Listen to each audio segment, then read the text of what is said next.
Hamıya salamlar. Bugün mən özümüzdən olan emosional qopuqluqdan danışmaq istəyirəm. Məncə ə, biraz dərinə getsəniz məni dinləyərkən çox insan bugün burada dediklərimi özündə tapa bilər, müşahidə edə bilər və bunları müşahidə etmək bizə kömək edir anlamaq biz nəyin içindəyik. Çünki insan anlamayanda nəyin içindədir, oradan heç çıxmalı olduğunu belə başa düşmür. Amma dərinə bir yerdə hamımız bunu hiss edirik. Mən bunu seanslarda tez-tez görürəm. Çox zaman, məsələn, insan həyatda bəlli bir yerə gəlir, bəlli bir yaşdadır və baxır ki, həyatında yetərincə hər zaman fikirləşdiyi, arzuladığı o şeylər də var. Məsələn, universitetdə bitirib, ailədə qurub, həmişə istədiyi tipdə ailə necə varsa eləsini qurub. Həyatı rahatdır, bəlkə uşağı da var, evdə dayəsi köməyi də var. Yəni, həyatı həqiqətən rahatdır. Hər şey sanki istədiyi kimidir. Amma nədənsə o özünü xoşbəxt hiss eləmir. Boşdur və sanki özünü bu həyatda varmış kimi hiss etmir. Məsələn, bunu siz necə təsəvvür edə bilərsiniz? Düşünün ki, sizin çox gözəl eviniz var, məsələn, boş bir ev alırsınız, onu boya-badana, istədiyiniz kimi tam zövqünüzə uyğun bəzəyirsiniz, düzərsiniz. İndi oturmusunuz tam belə mərkəzində, baxırsınız əşya, gözəl əşya və oturmusunuz belə. Sanki o həyatınızdakı insanlar da o bir növ cansız əşyaya çevrilir. Əgər bizim özümüzdən emosional qopuqluğumuz varsa. Əgər biz özümüzü, real özümüzdən tanımlamırıqsa. İndi birazca daha dərinə gedəcəm orada. Necə ki, insan, bayaq dediyim kimi evdə oturub, sanki qəşəngdir, ətrafım gözəl, mən gözəl, oturmuşam, indi nə? Kimi bir hal yaşayır. Eynən eləcə də biz həyatımızdakı insanlarla hiss edirik. Məsələn, həyat yoldaşım var, anam, qaynanam var, uşağım var. Sanki onlar var mənim həyatımda. Amma mən heç fərqində belə deyiləm ki, mən onlarla direkt kontakta keçmirəm. Onlar da mənim üçün sanki belə şahmat lövhəsinin üzərində olan bir figurinlərdir. Məsəl üçün, uşağımı buradan bura şey edirəm, buradan bura aparıram. Yəni, funksional olaraq varam. Həyat yoldaşı kimdə varam, bəlkə yeməyimi də bişirirəm, yəni intim həyatım da var. Orada gedirik, burada gedirik, yaşım da artır. Uşağımı da bağçaya aparıram, yeməyini bişirirəm, nə bilim, dayəm varsa daya da kömək eləyir falan filan. Amma faktiki olaraq mən sanki bir funksional bir varlığam.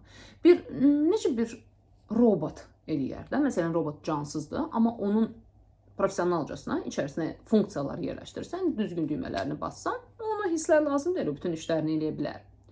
Biz də eynən elə bir robota çevrilirik. Və bu bizim həyatımızı maraqsız, sıxıcı və boş edir. Çünki mən sanki bir cansız, ölü bir ortamda hiss edirəm özümü. Bu o qədər absurd bir şeydir ki, o qədər eyni zamanda maraqlıdır. Çünki necə olaraq mənim həyatımda ən azı, məsələn, bir həyat yoldaşım və bir ya iki uşağım varsa, mənim həyatımda artıq 2 ya 3 nəfər var. Və bu 2-3 nəfər belə yetir insana, gündəlik kommunikasiyada olub, onlarla münasibət qurmaq, onları günbəgün tanımaq, onlarla qurulan münasibət vasitəsilə özümü tanımaq. Amma biz bunların heç birini etmirik. Biz onlara canlı varlıqlar kimi baxmırıq.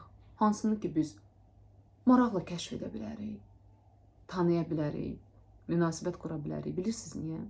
Çünki biz ilk növbədə özümüzə canlı, hissi olan bir varlıq kimi baxmırıq. Bu nədən baş verir?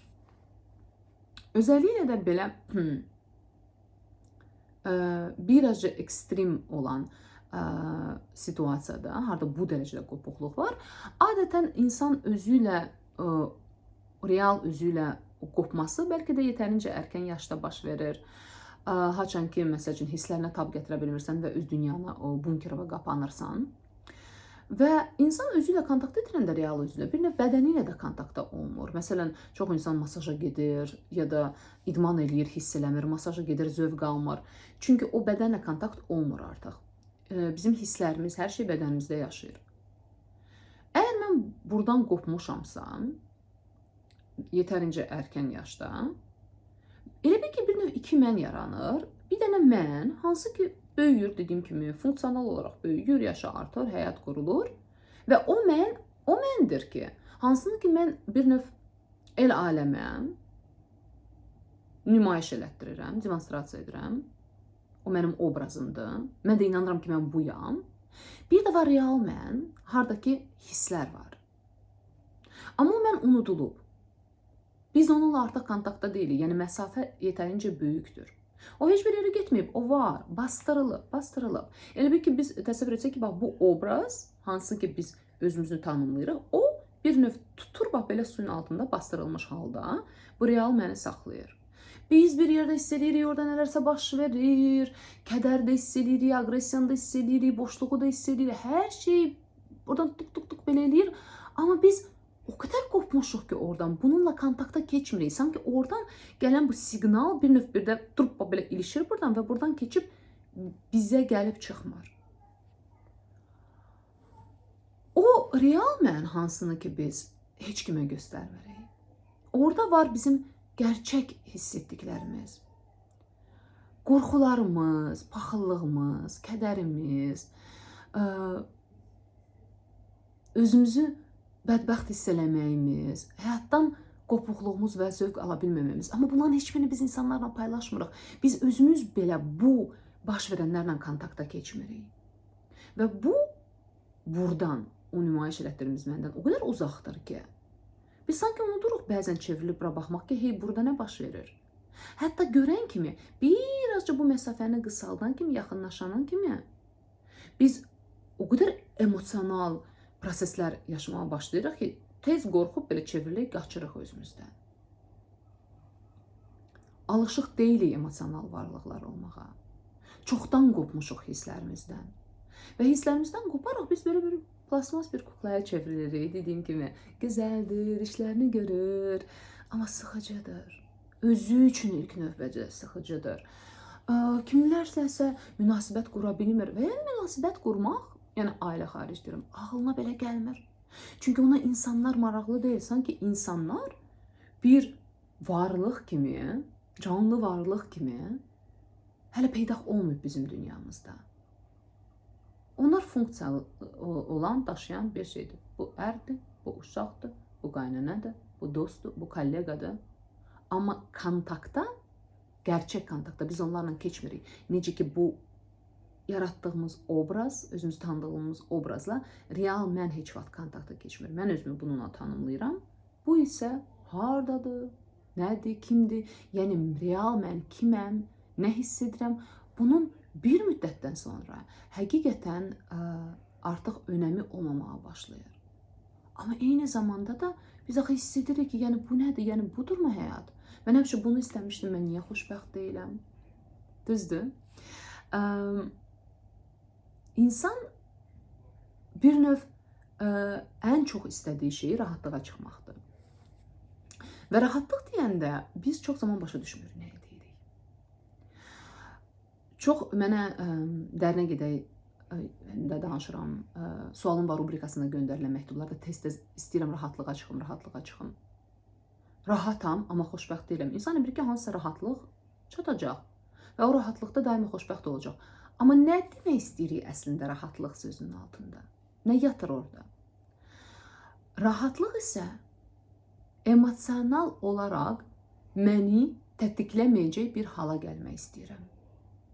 Bir həyatımda o məqama, o ərəfəyə gəlmək istəyirəm. Harada ki, mən emosional olaraq tətiklənməyəcəm. Rahatlıq budur. Və bu yaxşı bir şey kimi görülür. Çatmaq istədiyimiz bir şey kimi görülür. Amma əslində biz başa düşmürük ki, biz özümüzü ölü bir duruma gəlib çıxartmağa çalışırıq. Çünki canlı insan olmaq daima emosiyaları ilə kontaktda olmaq deməkdir. Hisslərini tanımaq, bilmək, yaşamaq, bizi canlı hiss etdirən budur. Amma eyni zamanda bu çox ağır prosesdir. Hisslərimiz bizi həmişə ələ verir. Bizim həqiqətən gerçəkdən kim olduğumuzu göstərir. Amma bu obraz, mən bu obrazımı sənə də nümayiş etdirə bilərəm, evdəkinə nümayiş etdirə bilərəm. Rahatam. Orada hisslər yoxdur. Orada mən nə sevinirəm, nə sevirəm. Amma eyni zamanda canımı da heç bir şey demək olar ki, incitmir. Yəni hisslərim belə hopdan, belə opşidən, krantdan bağlanıb. Özümü ölü kimi hiss edirəm. Amma yəni eyni zamanda da canım incimir. Amma insan hissləri ilə biraz kontakta keçən kimi başa düşür ki, necə mürəkkəb bir varlıqdır. Necə ağırdır yaşamaq. Hissləri ilə kontakt olmaq. Yəni bir növ hiss etmək həm ən böyük hədiyyədir həyatda. Çünki özü nəhayət ki, canlı hiss etməyə başlayırsan. Amma eyni zamanda da ən böyük sanki lənətdir. Çünki hiss edən insan hisslərinin yəni bütün palitrasını hiss eləməyə başlayır və onlarla mütləq baş etməyə öyrənməlidir. Əks halda həyat çox çətin bir yerə çevrilir. Yəni görürsünüz biz necə ikili bir yolda qalırıq. Bir tərəfdən alışdığımız o donmuş hal, harda ki mən hissiyatsızam, amma rahatam, amma ölüyəm, cansızam. Həyatımda sanki çox şey var, hər şey var, amma mən onların dəyərini, qədrini bilmirəm. Bilə də bilmərəm, çünki mən hiss etmirəm. İnsan hiss etməyə başlamayana qədər, öz hisslərini bir növ bu betonun altından yavaş-yavaş buraxmağa, tanımağa başlamayana qədər, onlarla kontakta keçməyənə qədər, həyatındakı heç bir şeyin dəyərini, qiymətini bilə bilmir, əgər hiss etmirsən. Yəni, bir var mən, hansı ki rahatlığa çıxıb, amma ölüdür. Onu heç nə sevindirmir, sevmir. Anlamır ki, bu insanlar uşağının belə baxır, belə yedizdirdim, içizdirdim, çimizdirdim, danışdım, okey belə, amma yəni maraqlı deyil. Bəzən ona gəlir ki, uşağı belə ölsə, bir-iki günə toparanlar da boyun ağlayarsa, çünki yoxdur hisslər orada. Yəni əslində var, amma bastırılıb. Bizim o hisslərlə kontaktımız yoxdur. Yəni bir tərəfdə belə bir ölü həyat, o birisi tərəfdən isə artıq bunları görməyə, anlamağa başlayanda, bir şeylər hiss etməyə başlayanda, buradan yavaş-yavaş, çox yavaş-yavaş, çox zamanda terapiya vasitəsilə ki, sizi hamınızı dəvət edirəm, əgər sizdə tanış görərsə bu hallar, gəlin işləyək seanslarda. Buradan yavaş-yavaş çıxacaq artıq daha canlı, real özünlə kontaktda yaşayan biləcək bir mən varam. Hansına ki, yol uzun gedir və mürəkkəbdir, yavaşdır. Özünü tanımaq vasitəsilə gedir və bu bizim illərlə özümüz haqda tanıdığımız, yaratdığımız obrazın yavaş-yavaş dağılmasına gedir və bu hər dəfə incidir. Görürsünüz, iki seçim var. Eyni qalmaq, alışdığın yerdə qalmaq, emosiyalarla kontakta getməmək. Amma eyni zamanda bu deməkdir ki, sən həyatdan zövq almayacaqsan. İçin boş qalacaq. Hisslərin donuq olduğuna görə daima özünü müqayisədə, baxıllıqda tapacaqsan. Çünki səni həmişə tətikləyəcək canlı hiss edən, dolu-dolu yaşayan, özünü dolu-dolu bu həyatda ifadə edən insanlar səni həmişə tətikləyəcək. Çünki axı sən özünü ölü hiss edirsən. Amma buradan çıxmaq da yavaş və mürəkkəb yoldur. Bura gəlmək üçün, yavaş-yavaş bura çıxmaq üçün. Seçim sənindir. Mən özüm üçün seçim etmişəm. Mən nəyə baxasın olursa olsun, buradan çıxıb bura gəlməyi seçmişəm. Və sıfır peşmançılığım var.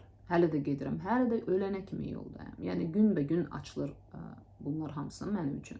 Açıldıqca da sizinlə də paylaşıram. Hər iki tərəfdə olduğum üçün mən burada heç vaxt olmaq istəmirəm. Çünki burada necə olur? Yəni, burada sənin həyatında hər şey ola bilər, amma heç birinin dəyəri olmur. Daimi müqayisədəsən. Burada isə bütün varlığın sənin real sənə nə dərəcədə uyğun olduğunu anlayırsan, sənin olduqlarına sahiblənirsən, onları sevirsən, bəsləyirsən, böyüdürsən, daha da gündən günə dərinləşdirib, özünküləşdirib, sevirsən. Amma buradan bura gedəcək bir yol var. Rahatlıqdan, süni, emosionalsızlıq olan bir yerdən, o məzədiyim gözəl, amma cansız evdən, harada ki mən rahatam, həyatımda 2-3 dənə insan var, hansından ki mən süni kontaktdayım, üzdən kontaktdayım və maksimum elə şəraitlər yaratmışam özüm üçün həyatda ki, insanlar məni tətikləməsin və özümü rahat hiss edirəm. O mənə hansı ki öz hisslərini tanıyır, kontaktdadır. Onlarla baş etməyi öyrənir. Özünü həyatda canlı hiss edir. Nəhayət ki, qəlbini aça bilir, sevə bilir, savunmasız ola bilir, zəif ola bilir. İnsanlarla kontaktda ola bilir. Münasibətlər, insanlar nə üçün lazımdır anlamağa başlayır. Emosional bağ yarada bilir. Və bu həyatda özünü nəhayət ki, yavaş-yavaş istədiyi kimi öz fərdi tərzində, özü olaraq, başqa kimsəyə bənzəməyərək, kimsə ilə müqayisə etməyərək, özünü həyatda ifadə etməyə başlayır. Və nə zaman ki, insan özünü bu həyatda ifadə etməyə öyrənir, o artıq özünün o mən varam halını tapmağa başlayır. O mən varam da, yəni biz həyatda bu mən varamı hiss etmək üçün gəlmişik. Onsuz bir gün öləcəyik, düz deyilmi? Hardan gəlmişiksə, yəni bizim o geri biletimiz var bir növ. Bir tərəfli bilet almamışıq. Yəni həm gəlmişik, qayıdacaq getdiyimiz yerə. Və o zamana qədər biz yaşamağa gəlmişik. Bu emosiyalar boş-boşuna bizə verilməyib. Amma bəzi hadisələrə görə biz qapanmışıq. İndi oradan çıxıb ya çıxmamaq artıq sənin seçimindir. Mən bunu heç kimə təklif etmirəm. Mən sadəcə daxildə olan və müşahidə etdiyim, özümdə klientlərdə olan prosesləri açmağa çalışıram, paylaşmağa çalışıram. Çünki bəlkə kiməsə bu şans verər. Yavaş-yavaş buradan çıxmağa başlamağa və canlı, dolu-dolu həyat yaşamağı öyrənməyə. Bugünlük paylaşmaq istədiyim bu qədərdir. Fikirlərinizi paylaşın. Mən isə sizinlə gələn həftə yenidən görüşəcəm. Sağ olun.